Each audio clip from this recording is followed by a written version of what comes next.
Mais une fois arrivée à bon port, la partie n'est pas gagnée pour autant. Il faut encore que la plante parvienne à s'intégrer dans son nouvel environnement.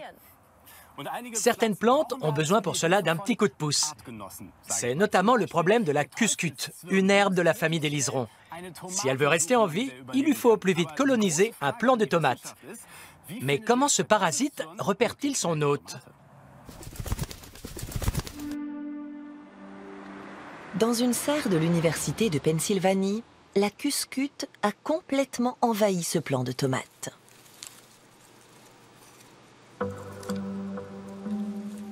La biologiste Consuelo de Moraes et son équipe observent comment le parasite, qu'on appelle aussi lacet de sorcière, enroule ses filaments, fleurit et produit d'innombrables capsules de semences. Il transperce les tiges de la plante afin d'y puiser ses nutriments. La cuscute ne peut pas survivre sans la tomate. Si, après sa germination, elle ne trouve pas un plant rapidement, c'est la mort assurée. Mais comment le parasite repère-t-il sa proie? Est-ce dû au hasard? Les chercheurs vont le mettre à l'épreuve. Ils placent un germe de cuscute dans le pot d'un plant de tomate et filment la scène en caméra accélérée.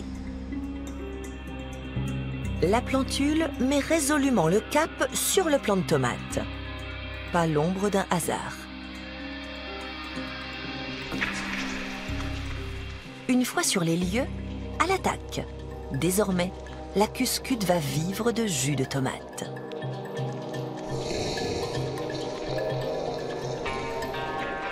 Mais la question demeure. Comment le germe a-t-il détecté son objectif?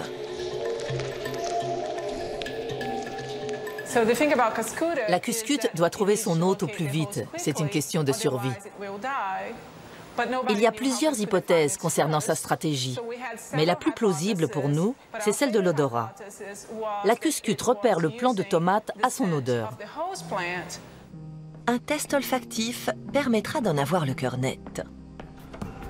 Lumière et chaleur estivale, telles sont les conditions idéales pour les jeunes plants de tomates sous leur cloche de verre. Ils poussent et répandent une odeur caractéristique.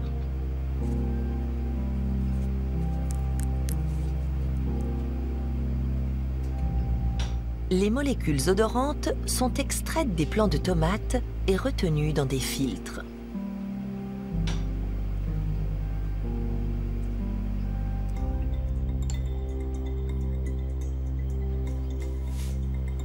Elles sont ensuite mélangées à de l'eau distillée jusqu'à obtenir un liquide clair et parfumé.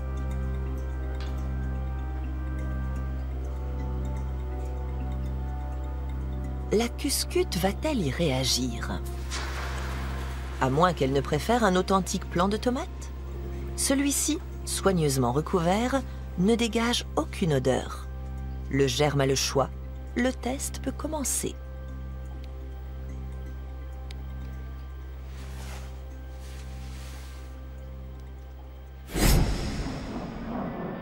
La cuscute semble humer l'air à la recherche de sa proie.